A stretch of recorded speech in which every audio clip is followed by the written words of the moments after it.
What is going on, YouTube? This is Jim, and believe it or not, we have actual PlayStation news. This came seemingly out of nowhere, at least for me. I'm not a PlayStation insider. I just follow the Twitter, and boom, I got a tweet. The first major system update for the PS5 arrives tomorrow, and we're going to dive into what that update includes. But before we do, I would love for you guys to consider subscribing. Now, this is from the official PlayStation blog. I will post a link to this in the description box below so you can read it for yourself if you don't like my summary. This is the first major system update, and it's finally coming. The big push here is PlayStation 5 storage expansion and management. And my first thought is, holy crap, they are finally allowing us to utilize M.2 expansion. They're going to finally turn this on. We can use it. Nope. And I was greatly disappointed.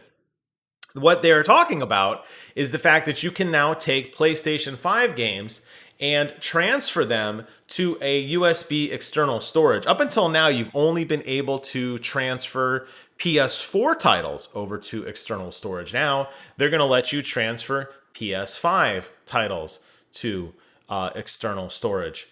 However, it says here, you can seamlessly copy your PS5 games back to your console's internal storage when you're ready to play. In other words, they will not support external games running on PS5. I guess based on the SSD architecture, they feel that it's too slow. The bandwidth isn't there, and I understand why. The bandwidth of an M.2 is significantly greater than that of any external hard drive. So this is just a holding tank. So if you're like me and you have a bunch of PlayStation 5 games and you want to get even more, but you don't want to keep re-downloading and repatching and reinstalling them, you basically put them in your cold storage for your external drive, and then you copy it back when you're done. This is one of the worst, if not the worst, things I think they've ever touted. This is stupidly horrendous and dumb.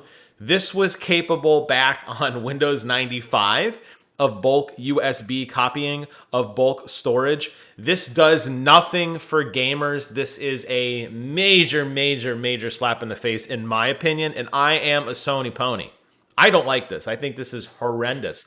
This doesn't do anything to push the narrative forward. This doesn't do anything to make the PlayStation 5 a better place to play.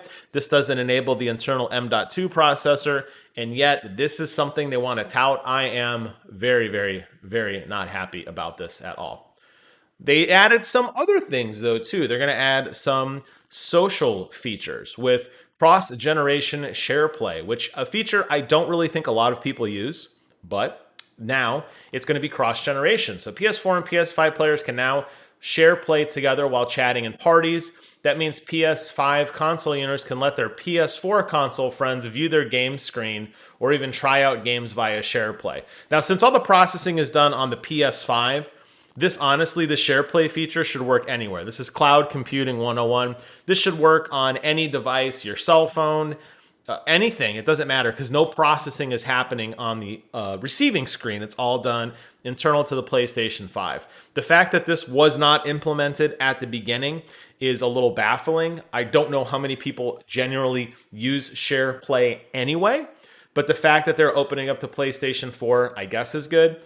They honestly should open it up to everything. There should be a PC client for this. There should be a an Android-based client, an iOS-based client. This is cloud computing, guys. This is nothing new. Remember when PlayStation spent a ton of dough on Gaikai, and they thought that was going to be the future, which kind of devolved into PlayStation Now, which kind of devolved into nothing. Seems like they feel that them reinventing cloud-based gaming is somehow an announcement. I'm not happy about this either. And in case you couldn't tell by the tone of this video, I'm not happy about any of these announcements. Well, I shouldn't say that. There might be one or two in there.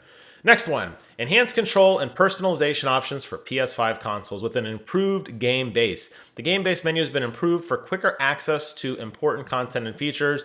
You can now easily switch between parties and friends to start chatting. In addition, you can turn off notifications for the parties you're in.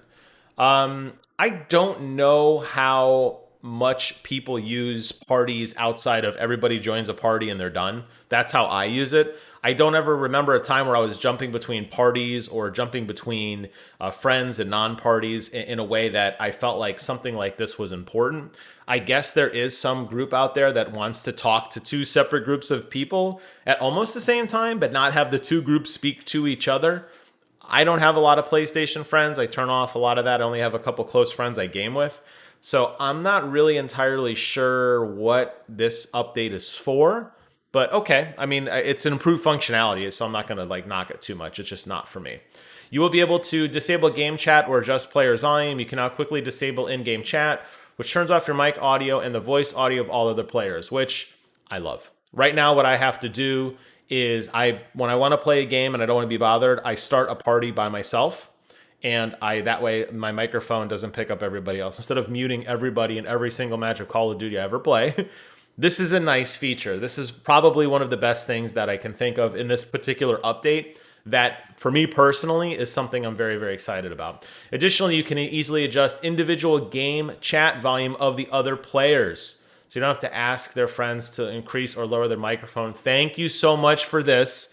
Welcome again. TeamSpeak was doing this 15 years ago. Discord, I don't know if Discord does this. This is a very basic feature. I'm glad they implemented it, and I'm glad I'm going to use the hell out of it. Because I have some friends who are very noisy, and I'm going to be able to drown them out and still talk to them without them ruining a game experience. I'm very excited for that. Game updates will now have a pre-download. Once it's enabled by developers, title updates for games will pre-download for you automatically. This is big in a game like Call of Duty, where the updates are typically in the hundreds of gigabytes, it seems like these days. So you're going to be able to pre-download the content and have everything ready to go. This is very similar to the pre-game loading that they do. A lot of times you'll pre-order a game and it won't, a certain flag will have to be set, but all the heavy lifting is done before. I approve of this. I don't really know outside of Call of Duty, honestly, how relevant this is. Most games don't have these monster patches in the way that Call of Duty does, but hey, I'll take it. Custom game library with the ability to search your library or hide games from view, which is very nice. I have a lot of demos and I have a lot of betas that are clogging up my game library that I have a very hard time navigating around. It'll be nice to clean it up and make a clean presentation. I'm excited for that. Screen zoom. Hey, listen, I think I've talked about this. I lost a lot of vision in my left eye. I am very hard of seeing at times. And the fact that I can magnify my screen is phenomenal.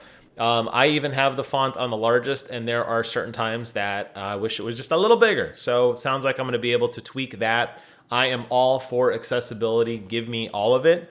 There are people who will greatly appreciate this, and I'm glad Sony is taking the initiative to include accessibility for gamers who need that extra, screen space. I think that's great.